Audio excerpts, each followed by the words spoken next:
ओम नमो भगवते वासुदेवाय। श्रावण माह में शुक्ल पक्ष की पुत्रदा एकादशी की व्रत कथा। धर्मराज युधिष्ठिर बोले कि हे भगवान, अब आप मुझे श्रावण माह के शुक्ल पक्ष की एकादशी की कथा सुनाइए। इस एकादशी का नाम तथा इसकी विधि क्या है, सो सब कहिए। श्री मधुसूदन बोले कि हे राजन, अब आप शांति पूर्वक श्रावण माह के शुक्ल पक्ष की एकादशी की कथा सुनिए। इस कथा के श्रवण मात्र से ही वाजपेयी यज्ञ का फल मिलता है। द्वापर युग के प्रारंभ में महिष्मती नाम की नगरी में महिजीत नाम का एक राजा पुत्रहीन था। वह सदैव चिंताग्रस्त रहता था। उसे वह राज्य दुखदायी प्रतीत होता था, क्योंकि पुत्र बिना इस लोक और परलोक दोनों में सुख नहीं है।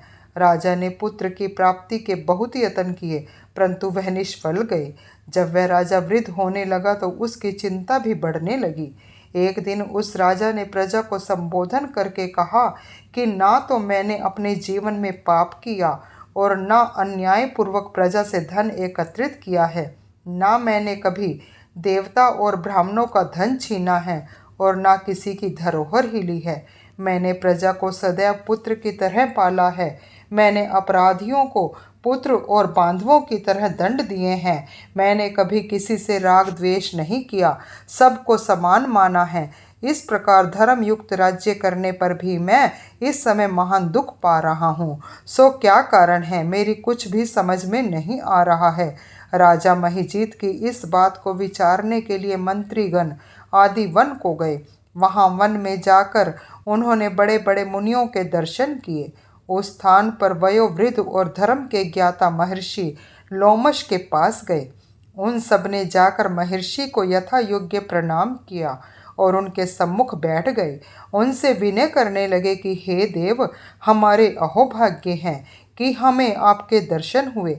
इस पर लोमश ऋषि बोले कि ब्राह्मणों, आप लोगों की विनय तथा आपके सद्व्यवहार से मैं अत्यंत प्रसन्न हूँ। अब आप मुझे अपने आने का कारण बताइए। मैं आपके कार्य को अपनी शक्ति के अनुसार अवश्य ही पूरा करूँगा, क्योंकि हमारा शरीर ही परोपकार के लिए बना है, इसमें किंचित मात्र भी संदेह नहीं है। लोमश ऋषि के ऐसे वचन सुनकर सब बोले कि हे महर्षि, आप हमारी समस्त बातों को जानने को ब्रह्मा से भी अधिक है। महिष्मती नाम की पुरी में एक महिजीत नाम का एक धर्मात्मा राजा है।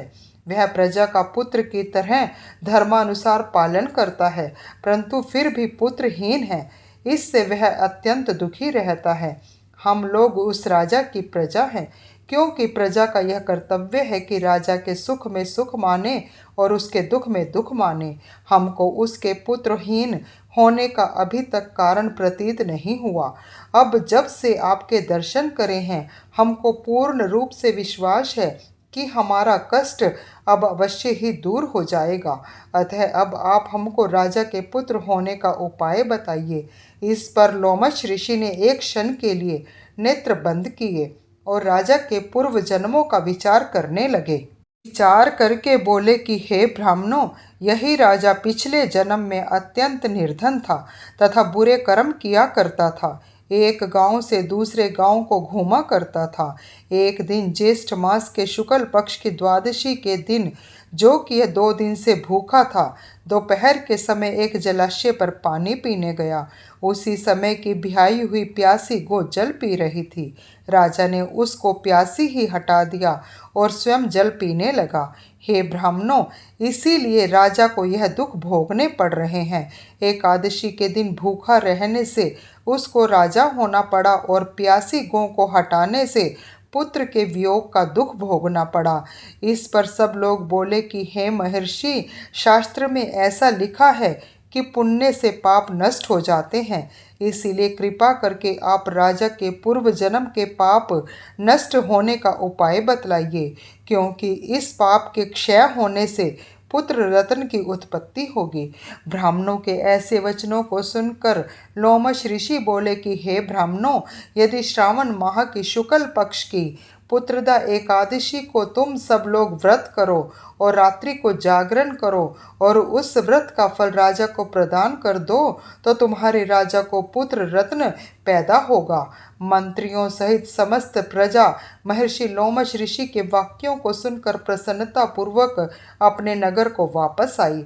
उन सब लोगों ने श्रावण मास के शुक्ल पक्ष की पुत्रदा एकादशी को लोमश ऋषि की आज्ञा अनुसार विधि पूर्वक व्रत किया और द्वादशी को उसका फल राजा को दिया। उस पुण्य के प्रभाव से रानी ने गर्भ धारण किया और 9 महीने पश्चात उसके एक अत्यंत तेजस्वी पुत्र रतन उत्पन्न हुआ। हे राजन, इसीलिए इस एकादशी का नाम पुत्रदा पड़ा। जो मनुष्य पुत्र रत्न को प्राप्त करना चाहते हैं, उन्हें इस एकादशी का विधि पूर्वक व्रत करना चाहिए।